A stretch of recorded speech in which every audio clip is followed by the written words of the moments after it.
Hey, Sammy, good to see you again. Good to see you too. How are you? Very, very good. How was our last conversation come across to your clientele? Did some people had a chance to look at and listen to it? Yeah, definitely had a few more people listen to it and spark some more ideas and thoughts. So yeah, very good.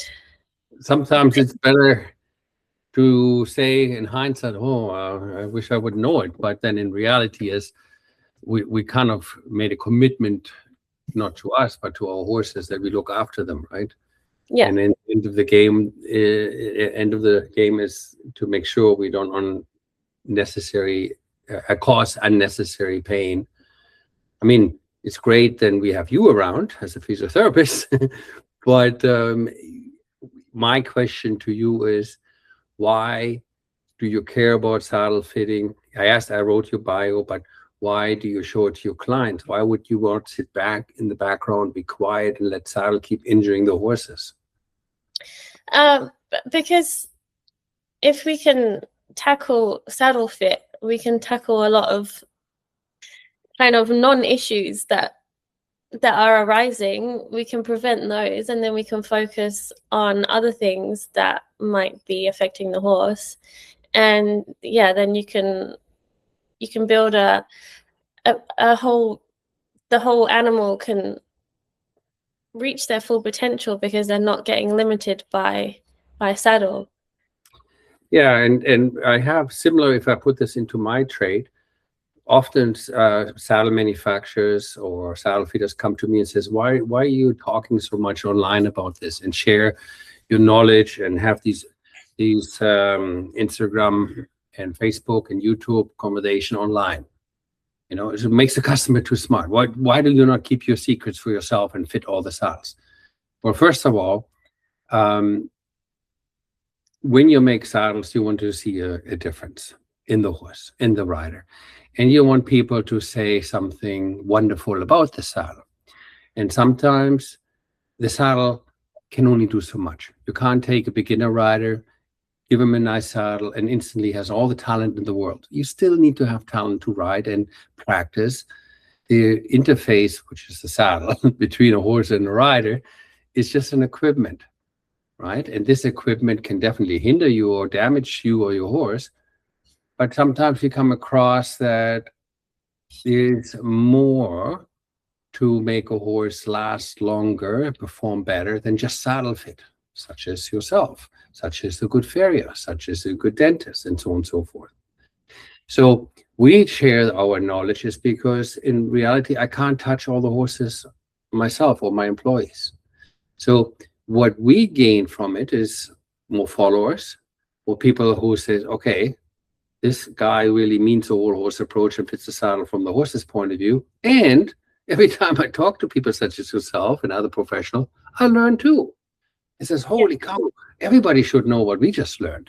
Yeah. And with the beautiful part of saddle fitting, of the beautiful part of the internet, it's not so difficult anymore. We don't need to go from village to village and tell the latest news. You know, we do it per internet. Yeah. So very good that you said it, because you could sit back on your heels and says, oh, hopefully the horse is going to be sore again. But that's not why you do what you do. No. I think you're like me. You want people to talk about, oh, Sammy was here and you should see the improvement my horse did. And we made so much strive and we keep improving, rather than hear people say, yeah, she was here. She's super nice, super cool. But the horse is still having the issue with the shoulder, and she treats the same thing over and over. It's almost like a robot. It's the same thing. Yeah. And I think, if I may speak loudly or for you or for the people who listen, it's just as much as an interest for me to have you to help the horse what has a problem with movement, what a saddle can't fit. You have the interest to have a good saddle fitter fix the saddle so you don't have to redo every time the same what the saddle undoes, right? Yeah, because if the saddle's not fitting right, then I'm just going to be treating the same thing again and again and again. And the biggest thing, which sounds very egoistic, you don't get your emotional paycheck. In other words, you don't get the feeling, I'm getting somewhere with the horse, right? Exactly, Exactly. That's what ignites us and do this hard work around horses. Okay, let's dive right into it. So last time we talked about symmetry and asymmetry. What are your questions for today? Well, yeah, last time I wanted to know about like the things you can look out for on their back. But this time I want somebody actually asked me about like how saddles take into account the natural asymmetry of the horse and like how they move through different gaits, because obviously, you know, walk, trot, canter, gallop similar to canter, but you know, the limbs are moving differently, the back is moving differently, and how can the saddle, you know, negate that?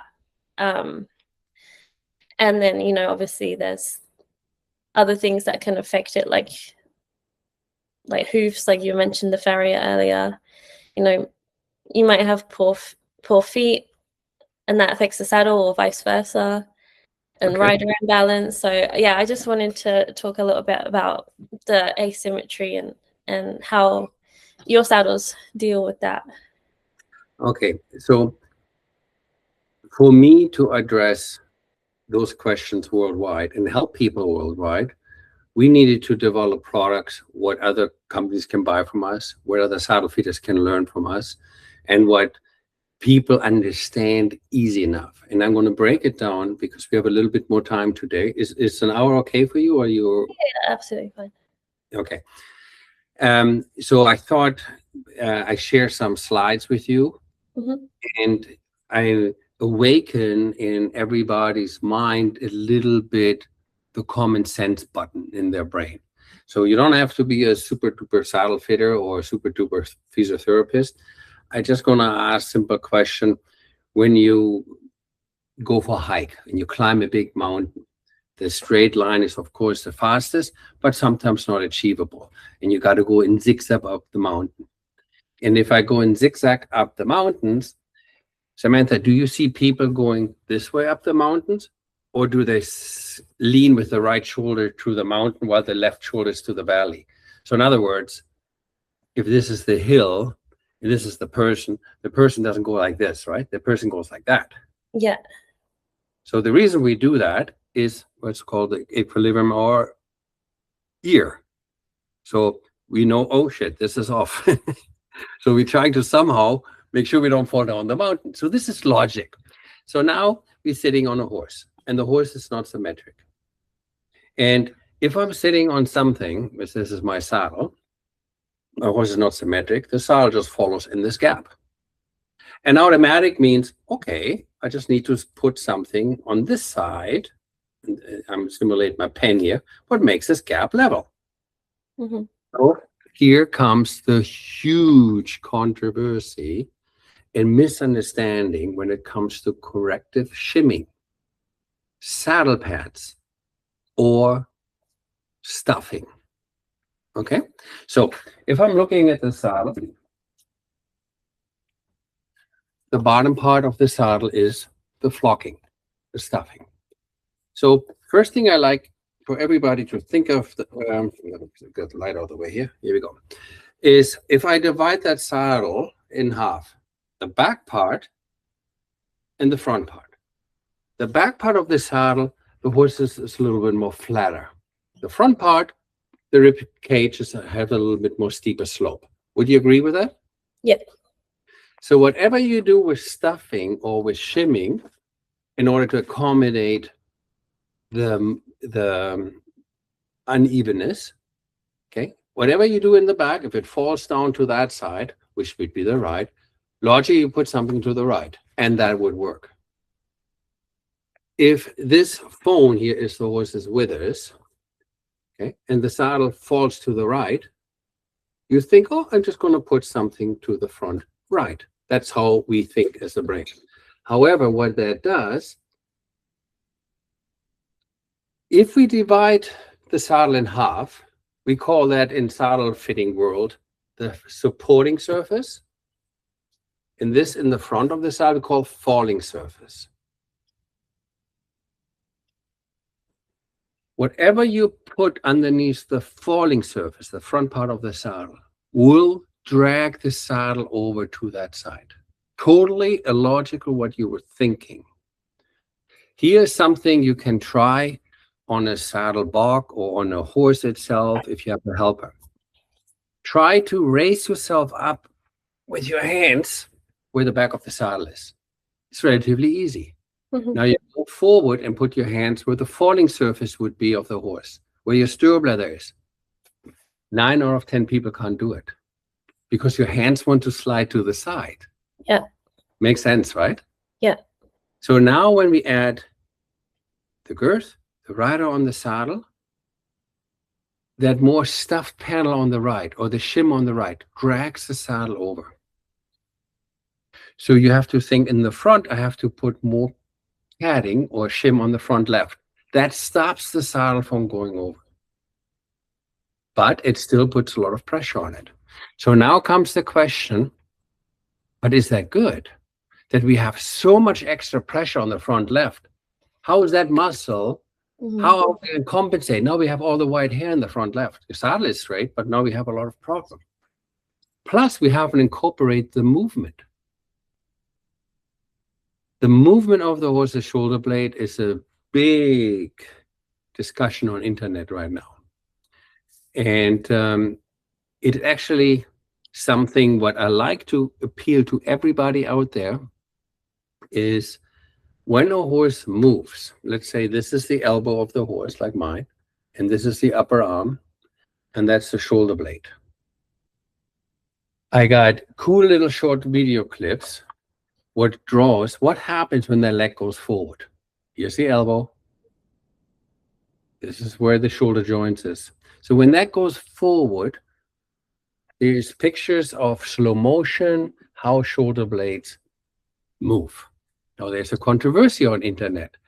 Some people say it doesn't move. Some people it does move. Some companies make special saddles with shoulder relief panel. Some veterinarians say this is all smoke and mirrors. In reality, we all feel it. When I personally go over the road just to change where I'm walking, over there is a great store who sells great rugby equipment. I walk over the road. My steps are relatively small. If I see a car coming, will my steps be larger? 100%. What has that to do with shoulder movement? When I measure a horse's shoulder movement on a treadmill, will that horse gallop on that, trot, or just walk? 9 out of 10 times they just walk. Even trot, they go leisurely controlled because of safety. When a horse, however, gets in danger, there's a lion coming, guess what? That movement might be bigger, which translates how much the movement of the shoulder be. Just work with me, for example. I have a point there to make. So if we can visualize, I make small step or large steps, depends what my motive is. A horse's motive is always to consume energy. So if I am danger, I have energy to run away from it. So I'm not just saying, oh, it's Monday morning, 11 p.m. or a.m. I got to do some dressage movements. They don't do that in the wild, right? We do this. And when you brush your hair, what brings your fist to the head? Your bicep. Yeah. But what happens with the tricep? It lengthens. Now, does the bicep push the brush away, or does the tricep contract and this relaxes? Yeah, the bicep will relax and the tricep will contract. Yeah. So we all understand a muscle can't push. It only contracts and lets go. Yeah. So now if we think about my circumference of my upper arm, when I brush my hair, I can actually feel it. There's some movement there. I can feel what you just said. The bicep contracts. Would it contract more if I don't use my hairbrush and I take a 30-pound weight and then bring it up? Yes, because I use more weight, right? So when I measure a horse's shoulder movement with a rider without a saddle on it, complete different picture. A brush, 30 pounds weight. So in research, often people measure movements on a treadmill, not a lot of movement. But when you have a trainer to teach you how to lift weight, focus on special movement like a dressage trainer would focus, or like a person from the ground, do you believe they can animate more movement even than the horse in danger? What do you think, Samantha? Sorry, what did you say?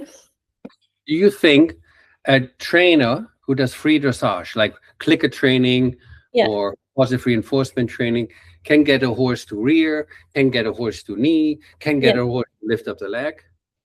It's possible. We've seen it, right? Yeah. So if I'm looking at a picture, okay, I want to show you a picture here quick, where a person does free dressage.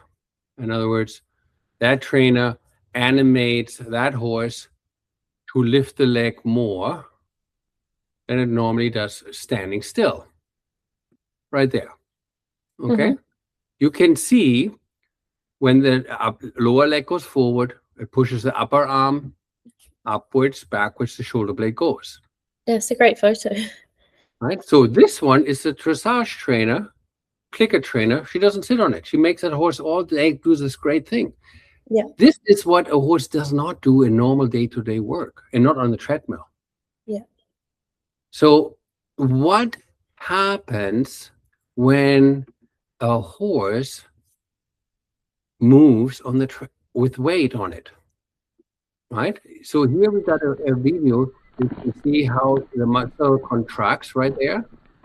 Okay? Yeah. You can see here how the shoulder blade comes back. Yeah. This is a video you see where the weight of the rider is on top, no saddle, and the muscle obviously work harder than in this video. Yeah. You find that video. You've seen that video probably 1,000 times. Let me just move. go with this here. The case with top of the scapula. In this video, you can see that the dorsal scapula does not have significant movement. And so you can see right there, there is less movement, less muscle. That's kind of the hairbrush to your head. Yeah. Does it make sense so far? Yeah, yeah.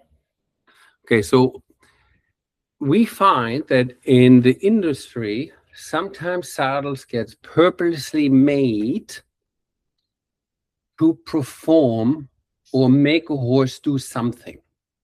I don't know if I mentioned this last time, but one of the top veterinarians sold his clinic. He had 5 vets working for them at the German dressage Olympic training facility, because he says, I did not go in a medical industry to inject horses with steroids all day long. I want to help horses. I quit, and he went back to become a rider to tell people how to train properly. And he's also, I don't know if you heard his name, Gerd Heuschmann. And he also went to Iceland and says, I don't believe we need to build saddle, but put extra pressure into the loin so the Icelandic horses don't break into canter and win the racing. So where I'm going with this is that the saddle industry follows the money. Okay. Yes. So some of veterinarians, chiropractors, acupuncturists, body workers know that we can do quite a bit of a damage on the respiratory health of the horse as certain items get pressured more than you want to. We also know that the free movement we see in this picture would be great in the dressage. So what has happened is, over the time, we lost the view of fitting the saddle from a horse's point of view. What you see, you treat the horses and says, man, where the saddle sits is really bad. The horse doesn't care if the saddle was fitted from a manufacturer point of view, from an Olympian point of view, from a person who wants to purposely hurt the horse to get the what I call the flick. I want to show you something. This is something what we all know. Sometime in our industry, we have been taught that if, no matter what am I riding, these tinsel little legs, they're so highly sensitive. We got to protect the fetlocks. We got to prevent the tendon in the front. So when we ride the horse round, which means the horse back come up, hindquarters go underneath, and the horse uses the dorsal ligament system more than muscles. In the sliding stop in Western or in jumping or eventing or dressage, canter period, if the haunches go underneath, the weight comes off the forehand. If, however, I go against this and make a hollow back like this, and the hind leg goes this direction, the fetlock goes all the way to the ground. But I have this fancy stepping, right? So this is what I don't like or should do. I want this to achieve, where the hind leg comes more underneath, and look at the distance in the fetlock. So this is the holy grail of all riders in order to not damage the front legs. Okay, if this is the holy grail to get the horse ridden like that, then my question is, why do we still have sponsors who pay millions of dollars in an industry? I don't think you guys have that in South America, like this, where the horse is in a false frame, and the second their saddle comes off, look how this poor horse is standing to relax the back.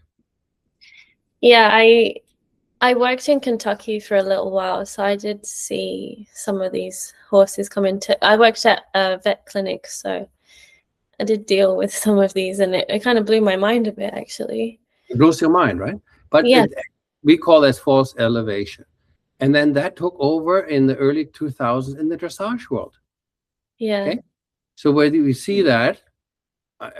Here the nose is back, the break at C3, the back is hollow like a banana. But look at the fetlock; it's on the ground. Yeah. And I just, sorry to interrupt you, but do you take into account like the string and bow theory with your saddle fit? Absolutely. This is what I always say. Yeah. How can I get to there if I don't understand that theory, or I call it the philosophy of Xenophon, which is the first Greek militarist who put that in writing, which we talk. So I like to look at the picture on the bottom. So this is what we call circus riding, where people in the circus do sometimes something very crazy. So when I look at this horse, or look at the horse above it, this is circus stuff. This has nothing to do with dressage, if you look at that. But this what gets, just like in the circus, applauded by the uneducated bystander. Now, watching dressage, for people who are not horse people, it's like watching grass grow. Boring. If I watch show jumping, I can see, oh, there's a clock, there's somebody running, and the pole has to be up. I get it. Okay, but dressage, oh, this looks fancy. Look at this. He can really flick. You know how you make that horse flick? When you go against what saddles always made. You go and make them flick. This is a Western saddle, army saddle, packing saddle, they're all the same. They roll the tree back. But what if I make the metal go forward or straight? Like this, right? Where I put all the force on the front, okay, or point it forward, or make it even better. Look at this metal, what sticks out here. So to the part where veterinarians say, and funny enough, you in Australia right now, because this vet travels the world and she's from New Zealand, says, for the love of God, we can see on dead horses how the cartilage is absolutely crippled by saddles with 3 points that go forward and have a metal sticking out. This is ludicrous. So yet, saddle companies or some salespeople still make these saddles, because if you poke the metal into the shoulder, you get that flick, kind of like a cattle prop, what has an electric shock. Oh, it's horrible. But that was not your question. Your question was, how do I fit the symmetry? I just wanted to start to have people think. If we make saddles where the interchangeable gullet plate does not go forward, does not have a bolt right there where the BL13, what influences the breathing. Okay, if we have saddles with interchangeable gullet plate, what goes backwards, like all saddles do, to stay away from the shoulder. This shoulder doesn't have cartilage, but you get the gist of it, right? And if we understand that the shoulder does indeed moves different with weight on it, then we need to ask our question, how do we fit that? And we have another slideshow, what I did for you, or not for you, I have one here to show we have approximately 13 companies who offers people like yourself or horse owners who have horses where you can adjust the gullet plate in the angle, right? So the width through here is the same. But if the horse gets wider on top here, you either have a saddle tree what is too wide and rolls from side to side, or too narrow what sits too high. So it's kind of like in the old English tree, we call them a U-plate, a hoop tree, versus like an A-frame, more like that.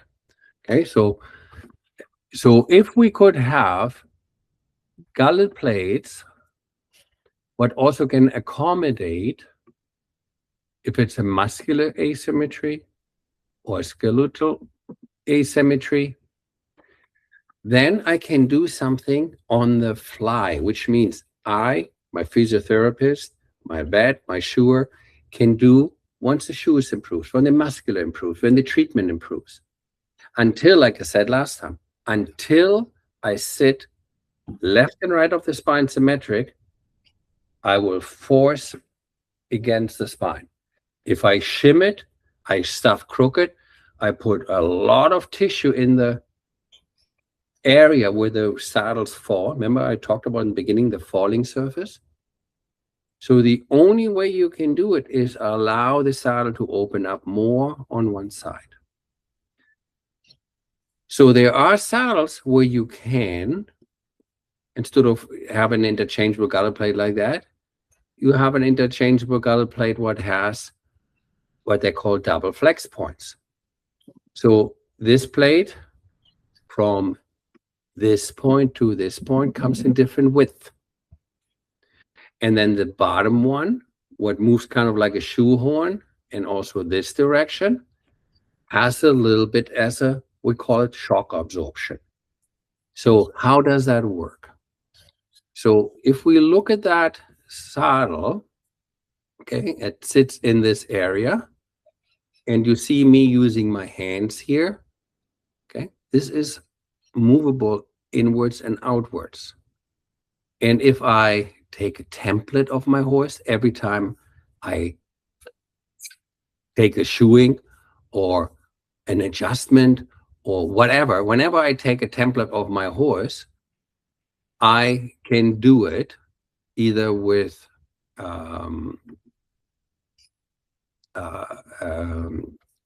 what do you call it? A 3D scanner. You can scan the saddle, right? Or you can scan the horse's back. So the 3D scanner can do it. Or if you say, oh, it takes too long until I get it back, you probably know it from England, how you can take a template of your horse, okay? So when you take a template, no matter what tool you use, put it on a piece of cardboard and cut it out. And what you want is an X here. Do you see that line here, Sammy? Yeah. There and there. So there you put your phone on, like I show here. Mm-hmm.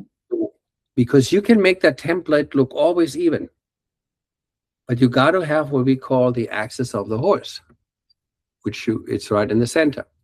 So when you put that on your cutout, you can now see how symmetric the horse is after shoeing, after training, after treatment. It's really cool. It's very fast. And you date it. So then you cut it out. Okay, you cut it out. Let me just show you. Okay, and you fold it in half. So once I cut it out, I can fold it in half. So first I pick the, what we call the shoulder width. So I pick the head plate first. How wide is it? Which one of those super wide plates do I need? So the shoulder width. Then down here, this is my cutout piece. Down here, I want to see if the angle fits. And the easiest way for me to show it to everybody who's watching us, in the army saddle, Western saddle, packing saddle, we call that the bar width. In English, we call it the tree width. And Sammy, you see the bar could have different angles, right? That's the bar angle. So the width is here for the different shoulder width. Horses have different shoulder width to allow the horse to jump to get the shoulder through. The angle is so the saddle doesn't roll from side to side and does not interfere in, if the horse is asymmetry, to fall in the hollow side. So if I have a difference, let me just make this a little different, bigger for you guys. If I have a difference, when I fold that cutout in half and I see it with my eyes, and I can measure the distance here with the ruler, is so easy, so simple. On our website, you can just go and look for how to measure the horse. You can, again, do it with your scanner, which is on every phone but has a Face ID. Faster, cheaper is these cutouts. You just need to have the phone, like I explained, and then you can measure the difference. Let's say you did shoeing, treatment, everything, and there is as good as it gets. This is it. The skeletal, you can't change anymore, right? How do I give the bigger side, which is here, more room? Or how do I support the falling side so the saddle doesn't fall in there?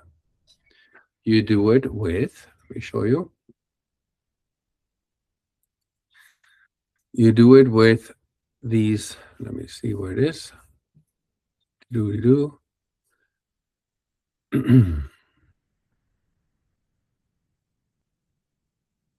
Okay. Okay, so this is for the orthopedic adjustments. It is relatively fast, relatively easy. Keep in mind that this plate moves back and forth and opens, and it pivots over the screw top. You have these different screws, left and right. Where are they? They're on the saddle. Okay, so it looks like from the bottom like this when you close it, and here is the open. Again, just a reminder, in the front, you first decide how wide do I want it. In the back, you open that Velcro, there's all your screws, and then you can go ahead and accommodate the symmetry or asymmetry of the horse. Now let's argue this point. Say, that's great, I sit straight, but what if Sammy comes in and now that I sit straight, the horse is getting better and it gets even? Take that screw out and use the same screw, which is the same over here.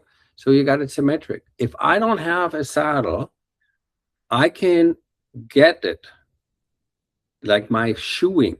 If I don't have metal shoes on my horse where the farrier can form to the shape of the foot, every time the shoeing is getting better, his landing his foot is getting better.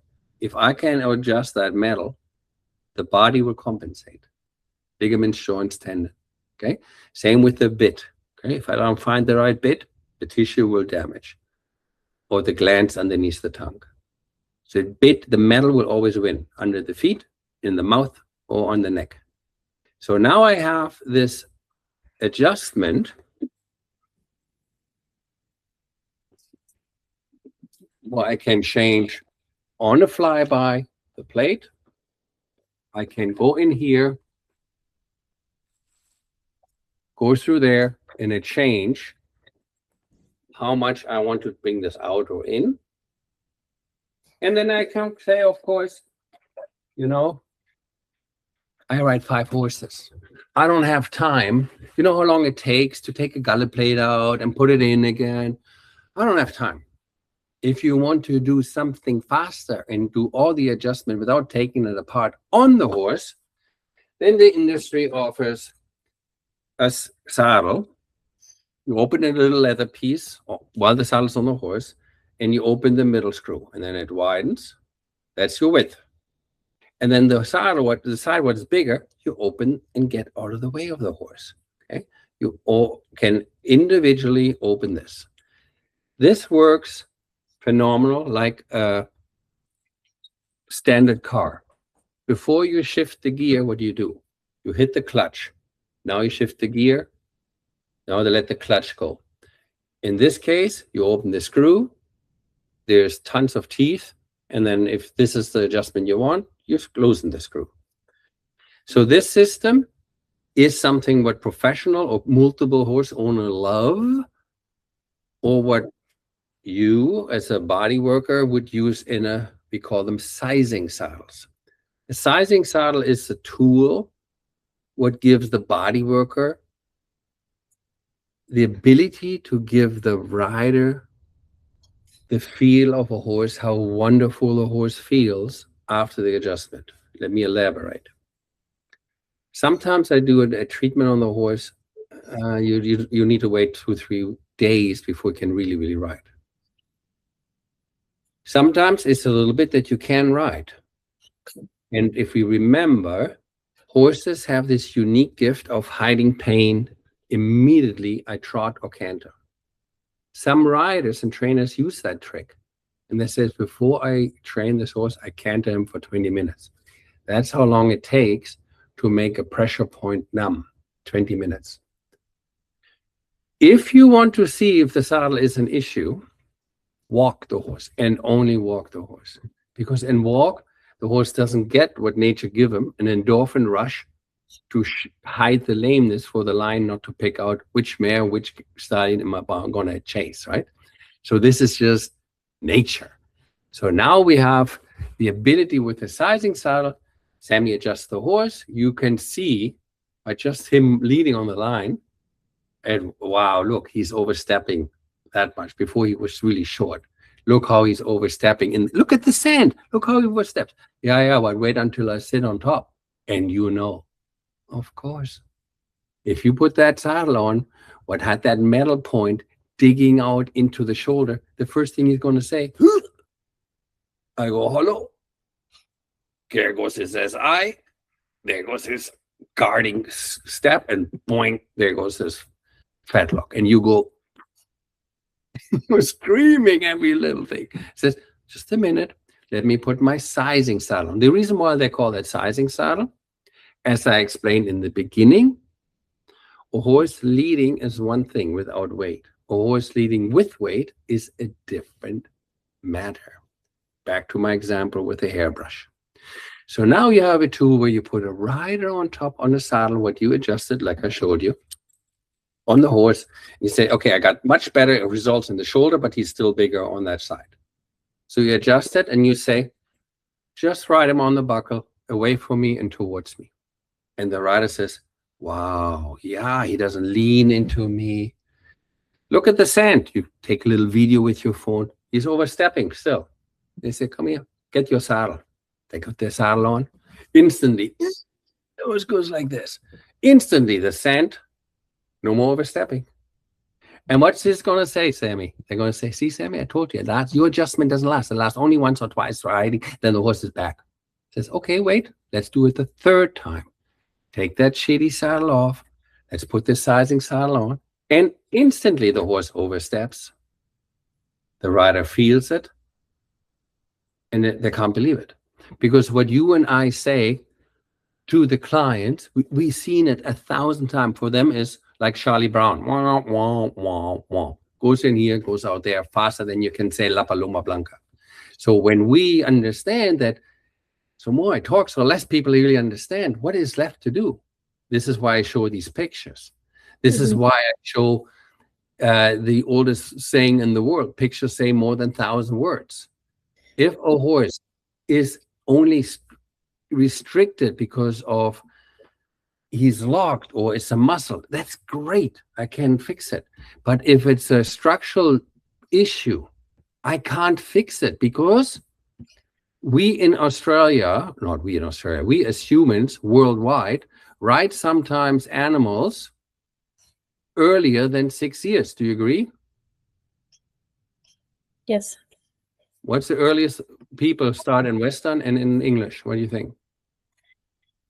Well, in the racing industry, they start doing stuff as yearlings, like 1.5 That's right. and 3/4. Yeah. So if we look at what I call the equine skeletal maturity timeline, right? Mm-hmm. So in 1.5 years, they do that in Western as well. 2 years they go to this class, and these horses are still very weak through these structures. So in Germany, we have still from the cavalry a name for young horses between 3 and 6. We call them Ramonte. Ramonte means a young horse still where the horse needs to develop, and they ride him differently than the horse after 6. So compare that to humans. If I take a little kid and give him a backpack to walk to school when he is 13, 14, and that backpack is really bad packed, only hanging on one side, he goes to school, but his back is going to deform. So now he's finished school, he went to university, and he had always, this whole time he grew up, this unevenness on his back. Will chiropractic work when he has that severe scoliosis or massage? No, the skeleton conform to that. Certain it will help, but you can't straighten bone structures. And that's my whole thing, what I said last time. Sometimes we deal with horses where the first and second rib is together, or they have transitional vertebrae, or they have the upper arm deformed. It is the fact of life that we buy sometimes horses from the track or in the Western world, that the horse, no matter how good the shoeing, the bits, the massage, the physiotherapy, the training is, that's what they are. So this is why the industry offers saddles, what accommodates horses after the best treatments in the world, but they maintain larger through here. They maintain larger through there.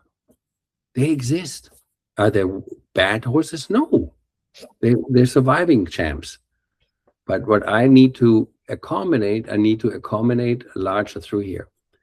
And with technologies like online, like you and I, we talk together, like you're sitting across my table, yet you're in Australia. So we can do this by FaceTime in the barn. You know, I could say, okay, open the right side. That's too much. It's too little. And just like when I was a little boy, I was scared out of my mind bridling my horse. But finally, I said to my instructor, I want to try today. I want to try bridle my horse. And now I can bridle a horse with my eyes closed.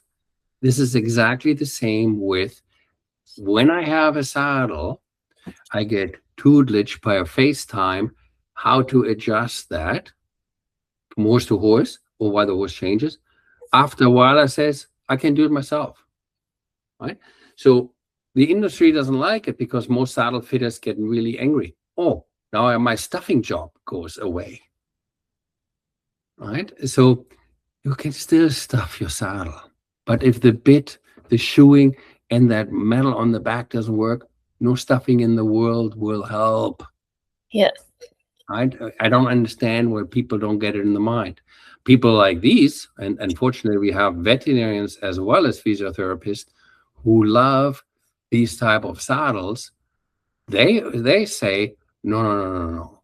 Horses' shoulder freedom is very limited, right? They don't move a lot because they want to sell a product what is built to poke in the shoulder.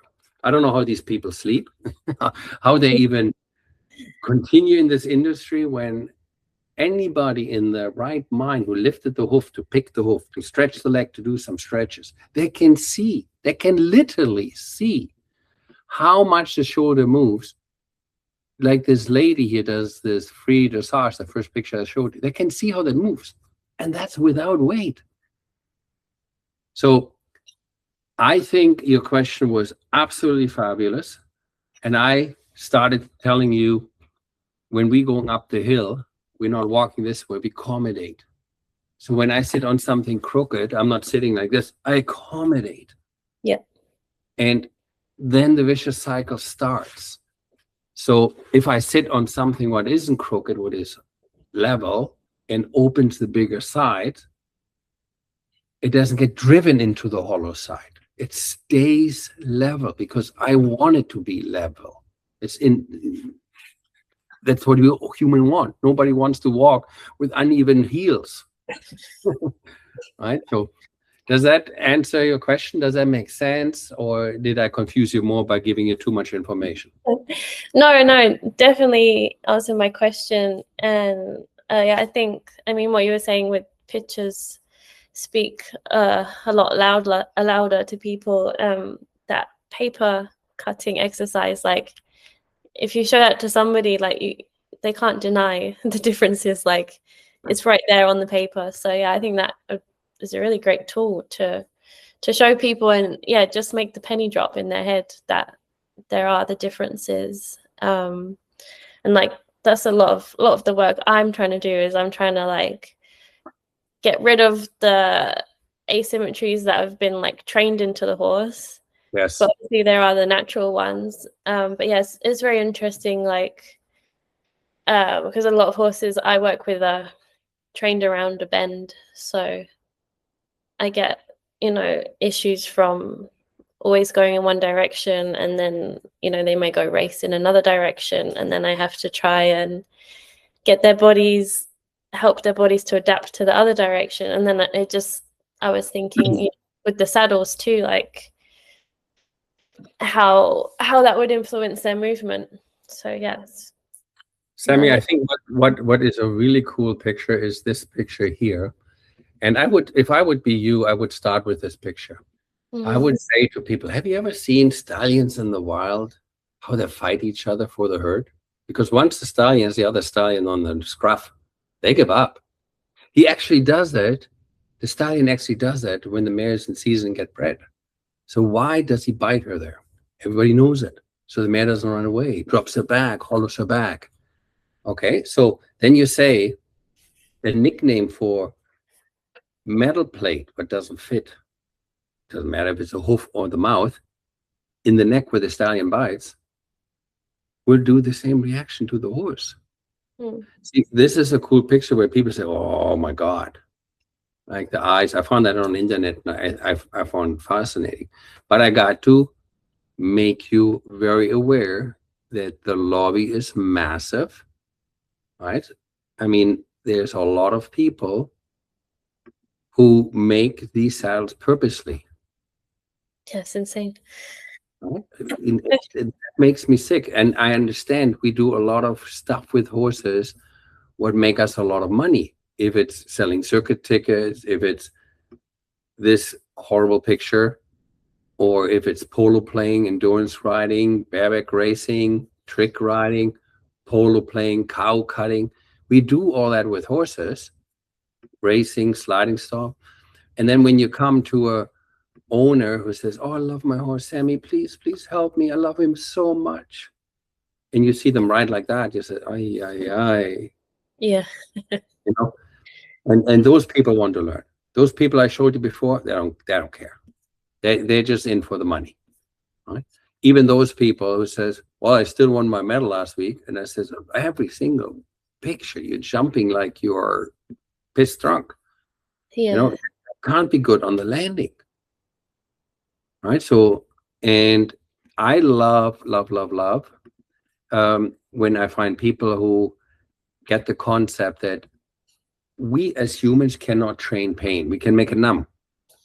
But just like us, you know, when we experience pain, we guard the muscle, which restricts mobility, which shows weakness, decreases function, and then the emotional stress starts. This is the pain cycle we all experience on our body. And why would the horse not experience that, right?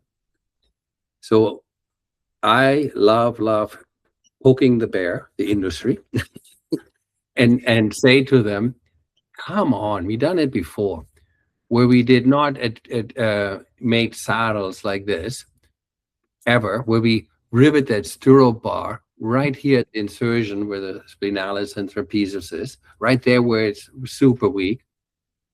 right? We've done it before. Why can we not go back and have saddles like this, where it rolls back like all the army saddles, where the stirrup bar is hung in the middle and not put all this pressure in the falling surface where the shoulder wants to move? We can do it. And we just need enough people who says, not with my horse. Yeah. I already have Sammy working and a great farrier. The last thing I want is the saddle, what is poking and hurting my horse. And that's why I love talking to you, because you're coming from the same era. Yeah. And it is so simple. It is. And for one horse owner who loves a horse so much, they hadn't had your or my education. Yeah. From what I remember, my dad was a physics and math teacher, and he taught mainly from grade 8 to grade 13 in Germany. But sometimes he had to go back and help out in the lower classes. So just because he knows the top in physics or math, he can't assume the kid what comes in grade 6 or grade 7 knows what he knows. So you have to dial it down and understand, I have to make it very simple. Right? And that's why I give you stories like climbing the mountain. We walk like this, not like this. So when we, and hopefully you do, probably you do the same thing. When you have all these challenges, you ask the customer, do you want to ride on your horse like you're riding a barrel down the river?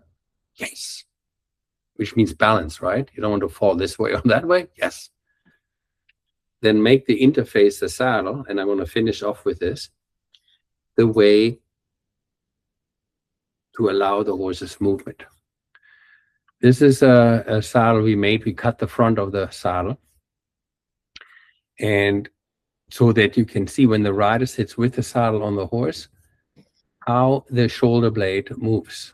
Okay, that's slow motion. Okay, so we use the contact, come, and go. So this guy is the show jumper. He jumps Grand Prix show jumping anywhere from 155 to 1.60 meters. And when you see this thing, you say, oh, that saddle should rock and roll, right? And should move a lot. Well, you normally don't see it because you have a saddle pad and you have the front part of the panel underneath. But if the tree fits right, I show you from the front angle, which might be give you a better clear vision. And there's a little talking, so I'll let the person talk. Backwards, but the motion of the shoulder is rolling freely as nature intended it to do for the horse's complete freedom of the shoulder. Here you see a demonstration video of a close-up of the upper arm and shoulder blade.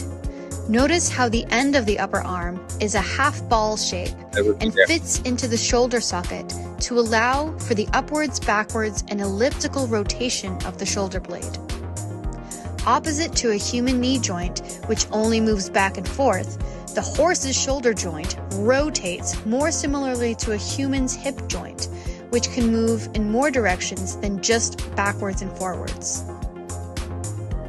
As seen before, here's the saddle again that we have altered by removing the filler in the front. We have done this on purpose to show you the complete freedom in the horse's shoulder. This is what you will feel in this levitating saddle. Clearly, you can see when the horse's leg goes back and forth, the shoulder moves upwards, backwards, and moves in an elliptical motion as nature intended it. When you ride. So I find that really cool that so many more companies come up with cool ideas. This Italian company puts the saddle, they have these pedals here. They move on the pivot spot. There's 6 on this side, 6 on this. She puts this camera underneath the saddle and she turns the light on. And she takes a video from inside the saddle over the horse's spine and shoots outwards while the horses walk, trot, canter. It's a very short video. I'd like to share that with you. You still have a minute? Yeah, definitely. I like to see it. Okay.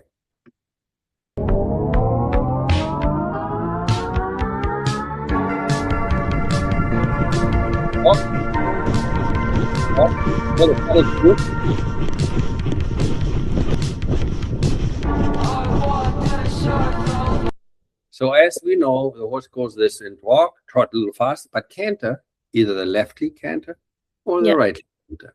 And when the left leg canter, the left leg is more forward, that pushes the shoulder further back. So if you look at one more time, you see on the split screen there, the left lead canter, the left leg is forward, and the left shoulder is further back. You see on the left pedal moves more. Keep in mind the camera looks outwards out of the saddle towards the horse's ear. I find that video fascinating, just to show what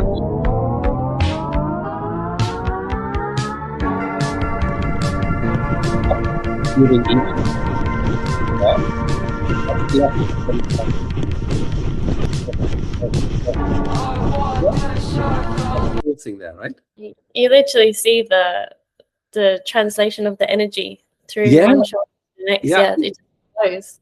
Yeah, so I like to encourage people, hey guys, if you love your horse, all you have to think about it, how does the spinal process fall in the front area, what we call the falling surface area, the middle where you touch, where the spinal processes are straight, and then here where the lumbar processes go forward.